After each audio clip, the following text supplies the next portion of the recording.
کا جملہ ہے جو قرآن میں ہے کہ ہم نحن مسلمون، ہم مسلمان ہیں، ہم اسلام، ہم تسلیم ہیں، ہم سب، ہمارا کام ہی ہے، سارا راز ہی اسی میں چھپا ہوا ہو کہ ہم تسلیم ہوں. پوری خلقت میں انسان میں وہ جو تسلیم ہونے والے ہوں، اور جو جتنا زیادہ تسلیم ہو، جتنا زیادہ جس کے اندر سبمیشن ہو روح کے لحاظ سے، صرف اعضاء و جوارح کے بعد اعمال نہیں، بلکہ روح ہے انسان، کتنا اس کے اندر خضوع پایا جاتا ہے اللہ کی بارگاہ میں، کتنا زیادہ تسلیم کی کیفیت پائی جاتی ہے، یہی انسان کا درجہ معین کرتی ہے.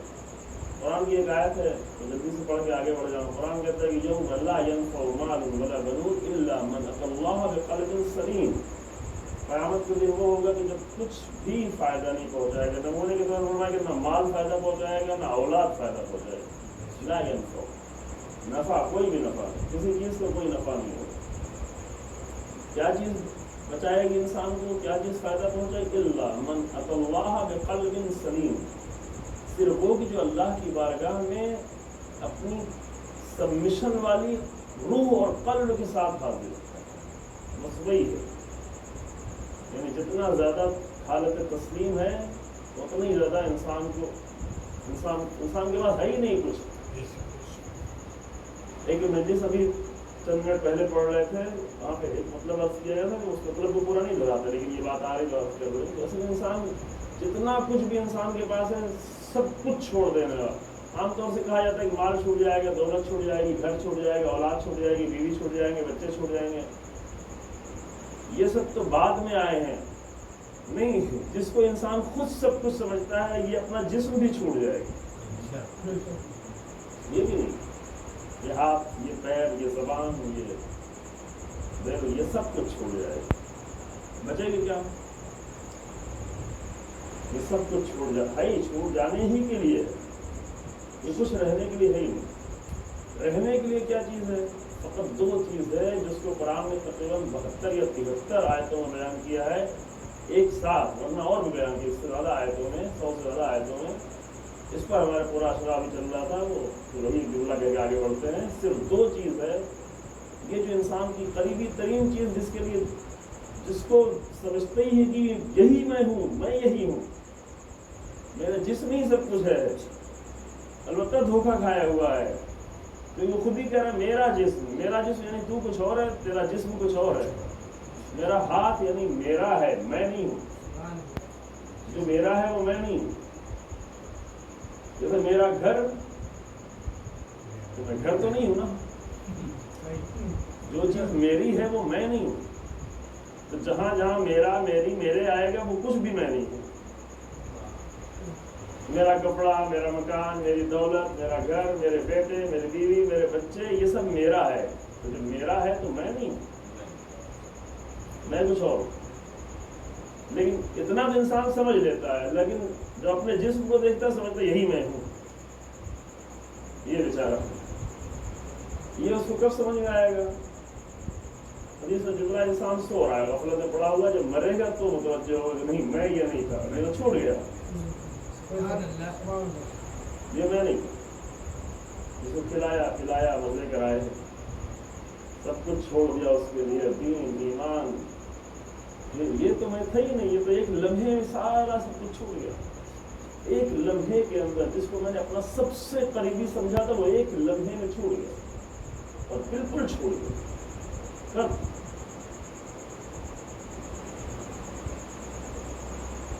تو پھر میں کیا ہوں،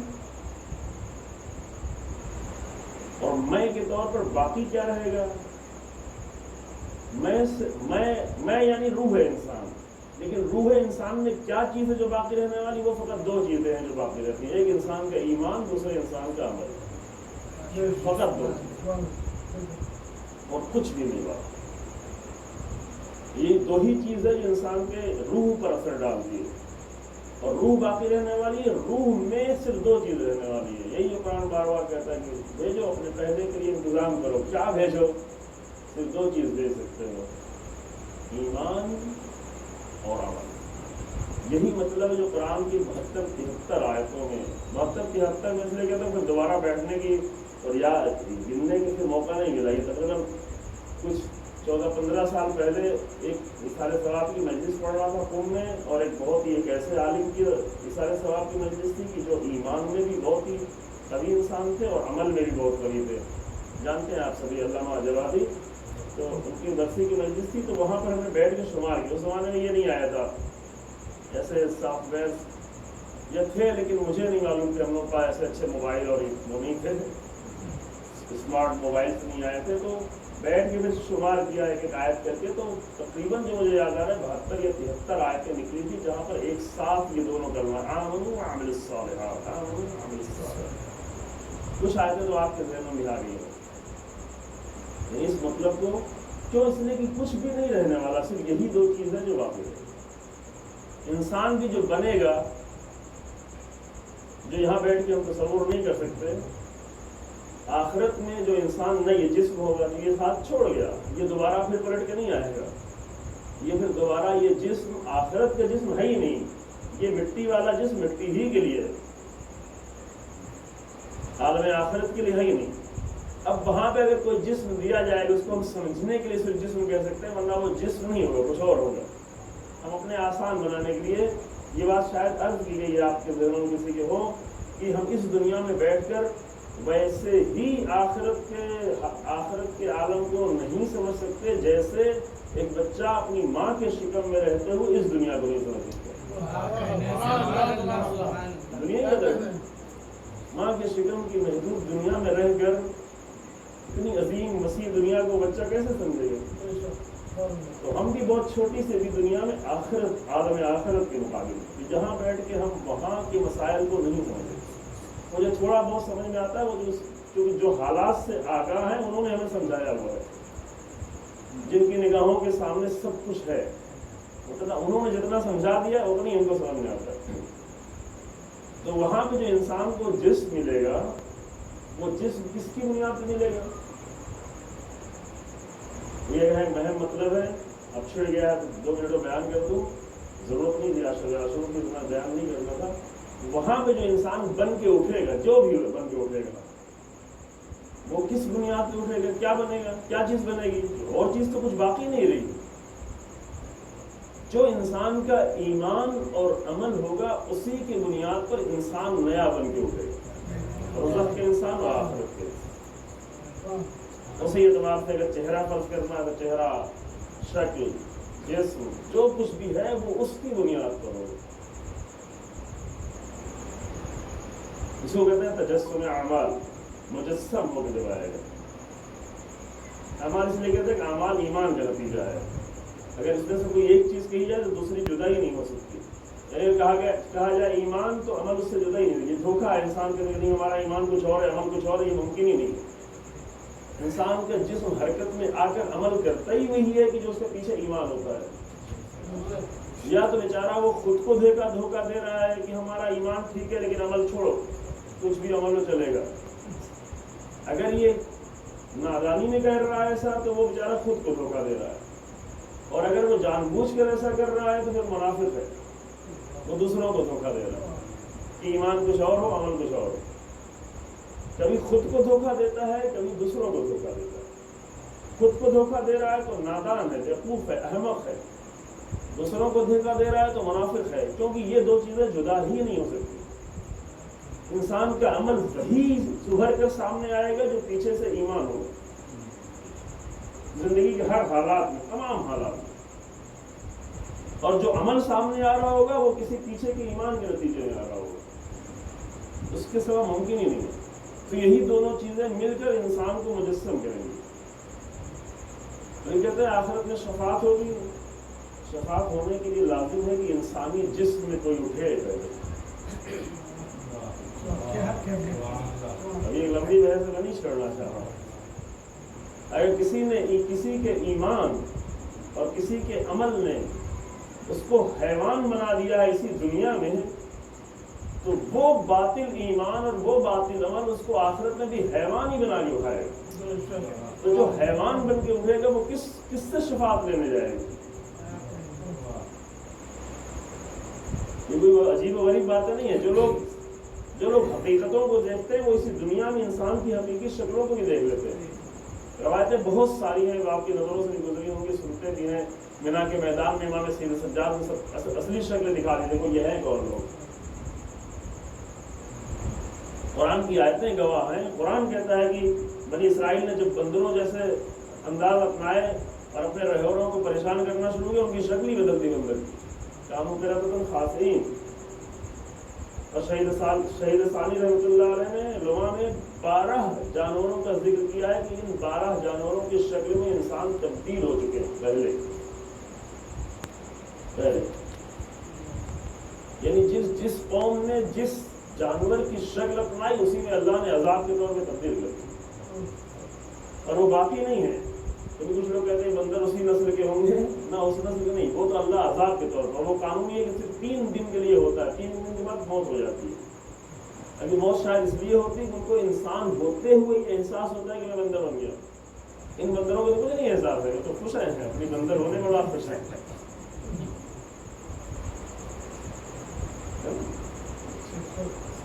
سانپ اپنے سانپ ہونے میں خوش ہے، بندر اپنے بندر ہونے میں خوش ہے، گھوڑا اپنے گھوڑا ہونے میں خوش ہے، راضی ہے۔ اگر راضی کوئی مخلوق نہیں ہے تو وہ انسان بچر ہے، وہ نہیں راضی ہو پاتا۔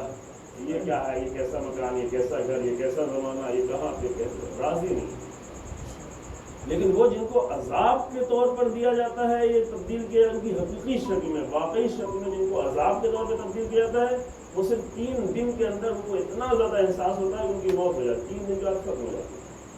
تو 12 قسم کے جانوروں میں انسانوں کو تبدیل کیا جا چکا ہے پہلے پرانے زمانے میں۔ یہ عذاب آتے تھے، اس طرح کے عذاب پہلے زمانے میں آتے تھے۔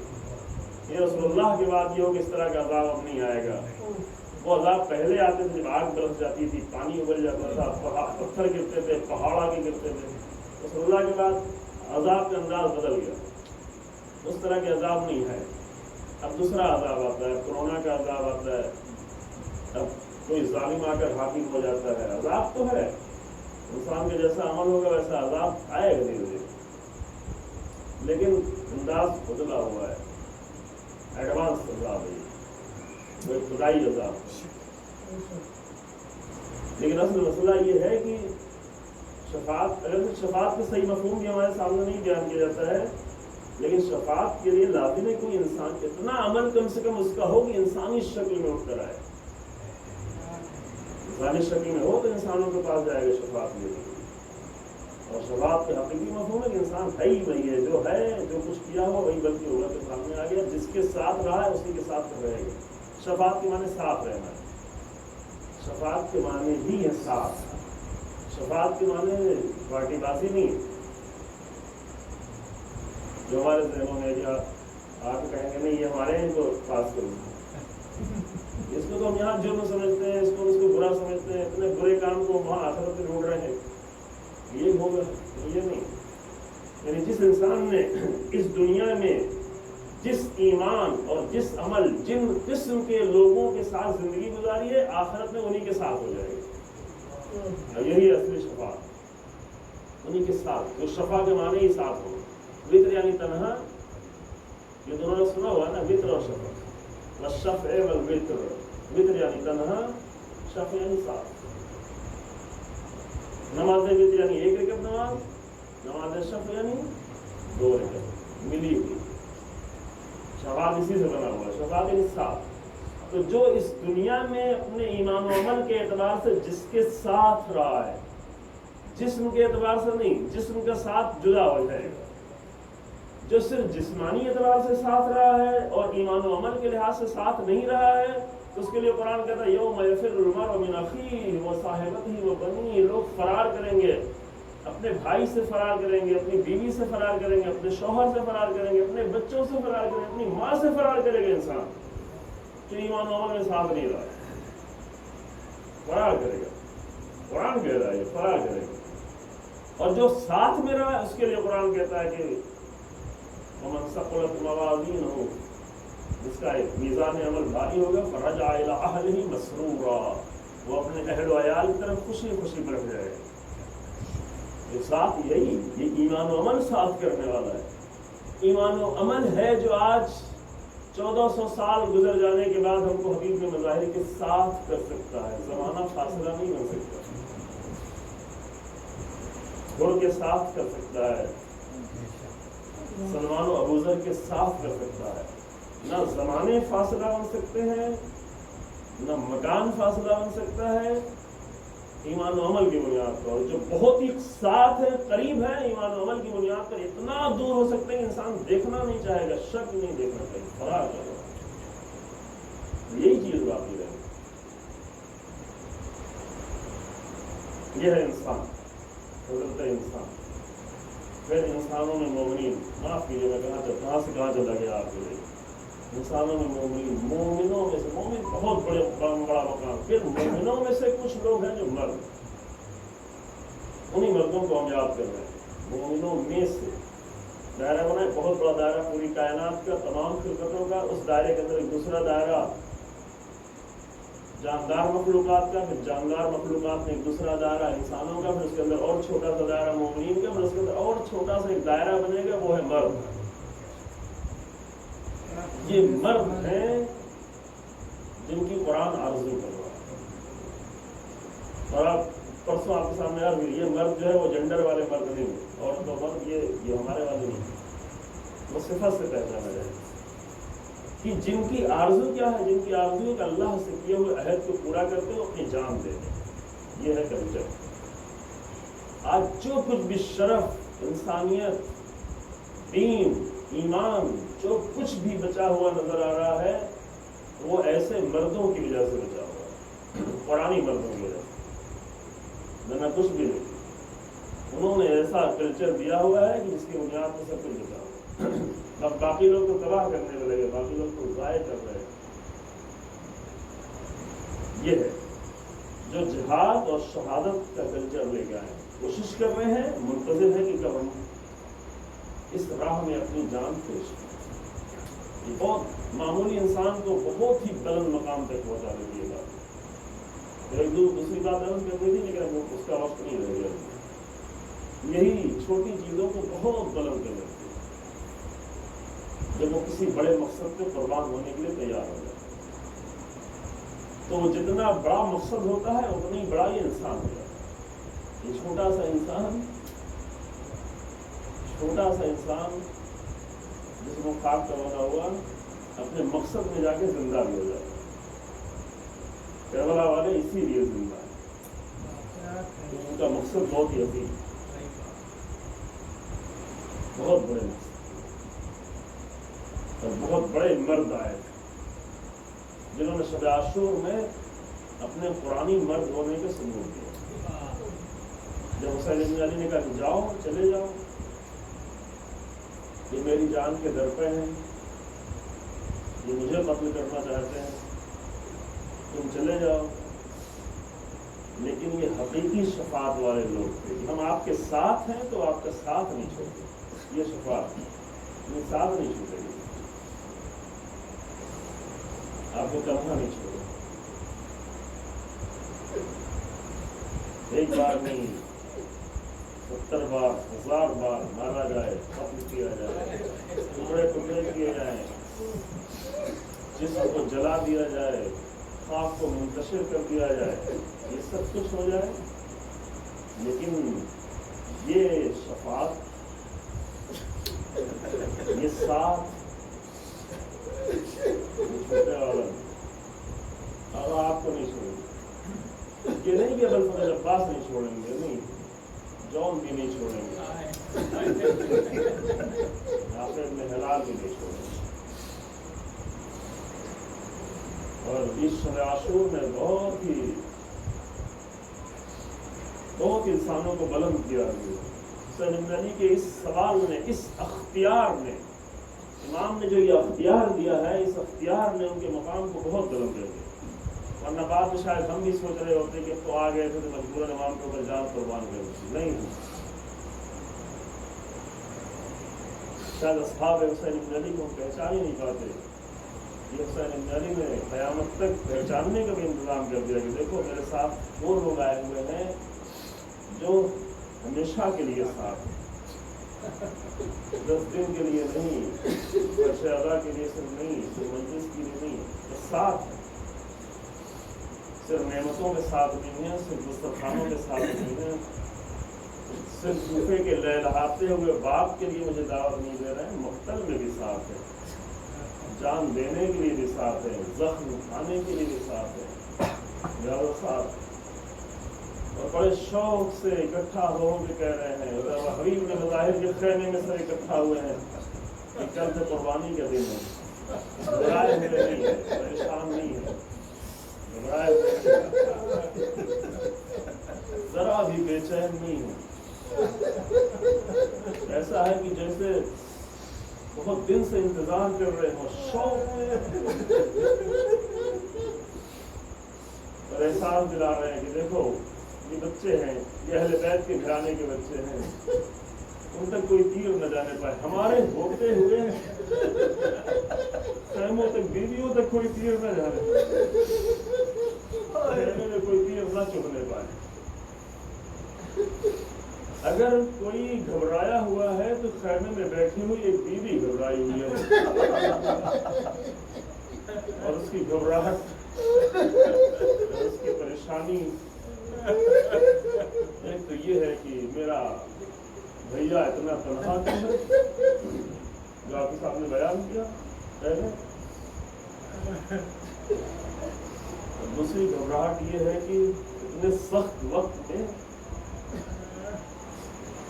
تجربہ جناب زینب کا، زندگی کا تجربہ بہت دردناک تھا بیوی کا، اس لیے بیوی کو گھبراہٹ کہ اتنے سخت وقت میں سب لوگ رک پائیں گے کہ نہیں رک پائیں گے، یہ جتنے لوگ ہیں وہ بھی رک پائیں گے نہیں رک پائیں گے، کیونکہ پہلے نہیں رکے، جنگ صفین نے ساتھ چھوڑ دیا امیر المومنین کا، رسول اللہ کے بھی بہت سارے لوگوں نے ساتھ چھوڑ دیا، تو سخت وقت میں ساتھ چھوڑ دیتے، سخت وقت میں کمزور لوگ نہیں رہ پاتے، رسول اللہ کے ساتھ چھوڑ دیا، جنگ احد میں ساتھ چھوڑ دیا، جنگ تبوک میں ساتھ چھوڑ دیا، نہیں کر پائے، امیر المومنین کو چھوڑ دیا، امام حسن کو چھوڑ دیا، بالکل چھوڑ دیا، تنہا کر دیا، امام حسن کے زانو پہ نیزہ لگ گیا، تنہا چھوڑ دیا، امام کو کسی طرح اپنے آپ کو لے جانا پڑا۔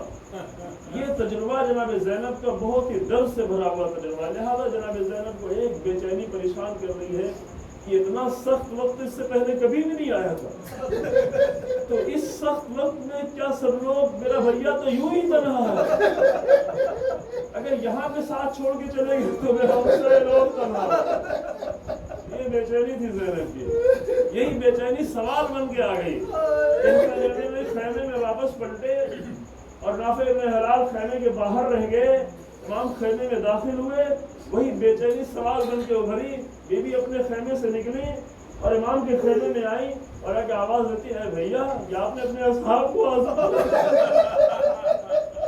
شب عاشور ہے،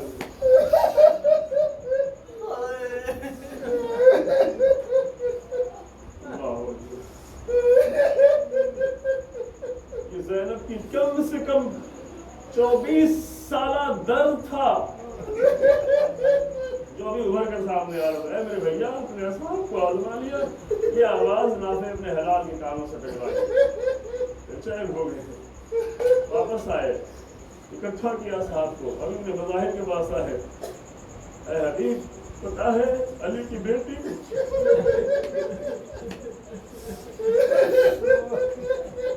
انہیں اس بات کے کوئی افسوس نہیں کہ میرے اوپر شک کیا جاتا، یہ بھی تاریخ سے آگاہ ہے، ان کو بھی تاریخ کی خبر ہے کہ کیا کیا گیا اس کے پہلے، لہذا جناب زینب کا حق تھا، اور چاہتے تو وہی بیٹھے رہتے اور یہ کہہ کے بیٹھ جاتے کہ کل ہم اپنی جان کی قربانیاں دے دے کر ثابت کر دیں گے، کل ثابت کر دیں گے، لیکن مشکل یہ تھی کہ یہ عظیم اصحاب ایک شب کے لیے علی کی بیٹی کو بے چینی کے عالم میں نہیں دیکھنا چاہتے، زینب کی پوری شب بے چینی میں یہ شب گزار دیتے، لہٰذا اکٹھا ہو کر آئے اور آنے کے بعد اپنی وفاداری کا ثبوت دیا، زینب کا دل ٹھہر گیا، زینب مطمئن ہو گئی تھی، لیکن شب عاشور میں مطمئن ہو گئی، جب سب ساتھ میں تھے، جب کوئی حسین کو تنہا چھوڑنے والا نہیں تھا، اس وقت زینب بہت مطمئن ہو گئی تھی، لیکن جب عصر عاشور پھر حسین ابن علی تنہا ہو گئے، اور تنہائی وہ قیامت کی تنہائی تھی کہ جس کے لیے کہا گیا السلام علیکم ایھا الفطر الموتور، اے حسین طلحہ تم پر سلام. طلحہ وطر ایھا الفطر الموتور، اے حسین طلحہ تم پر سلام. شب عاشور کی زینب جو مطمئن ہو چکی تھی اب حسین کو طلحہ دیکھ کر پھر بے چین ہے، پھر پریشان ہے. میرا بھیا طلحہ ہو گیا، میرا بھیا طلحہ ہو گیا. شب عاشور میں زینب کو یہ تو یقین تھا کہ کوئی رہے یا نہ رہے میرا عباس تو رہے گا، لیکن عباس بھی اب دریا کے کنارے ہاتھ پکا کے سو گیا. السلام علیکم ایھا الفطر الموتور. حسین تنہا ہے، حسین تنہا ہے، حسین تنہا در خیمے پہ کھڑے ہیں. حسین تنہا ہے، حسین اکیلے ہی اپنے بچے کی قبر بنا کے آ چکے ہیں. حسین تنہا ہے، حسین نے تنہائی کے عالم میں اپنے ہاتھ سے نعام و تلوار کے ذریعے سے قبر بنائی ہے. تنہا خود دفن کیا ہے، تنہا جلتی ہوئی خاک بچے کے جسم میں ڈالی ہے. حسین تنہا